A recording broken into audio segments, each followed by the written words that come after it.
প্রতিবাদ সভা সারা বাংলা জুড়ে যে হিংসাত্মক বাংলায় পরিণত করেছে এই বাংলার মুখ্যমন্ত্রী।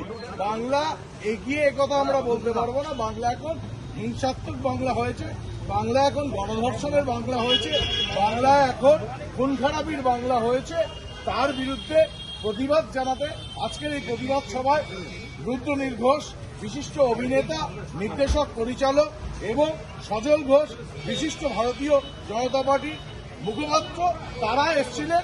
তারা রাজহাট বিষ্ণুপুরের মানুষকে বলেছে, আর এখানকার বিধায়ক তারা বাংলার উন্নয়নের কথা বলে না, পরিষেবার কথা বলে না, তারা কিভাবে টিকিট পাবে সেটা নিয়ে শুধু কার দিকে কত লোক, কার দিকে কত কর্মী, এটা নিয়েই ব্যস্ত আছে।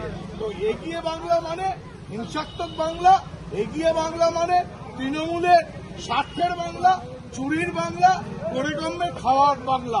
এর বাইরে আর কোনো কিছু নেই। প্রতিবাদ চলবে। বাংলার মানুষ এবার থেকে প্রশ্ন করবে। প্রশ্ন করাটা মৌলিক অধিকার বাংলার মানুষদের। আমরা প্রশ্ন করব। আজকে পুলিশ সেটিং, ক্রিমিনাল সেটিং, তৃণমূলের নেতা সেটিং, বিধায়ক সেটিং, সংসদ সেটিং, এদেরকে প্রশ্ন করতে হবে। মুখ্যমন্ত্রীকেও প্রশ্ন করতে হবে। আর কবে নিরাপত্তা পাবে বাংলার মায়েরা, বোনেরা? আর কত বাংলার মায়েদের, বোনেদের রক্ত ঝরবে, মান সম্মান ভুলন দিতে হবে বাংলার মাটিতে?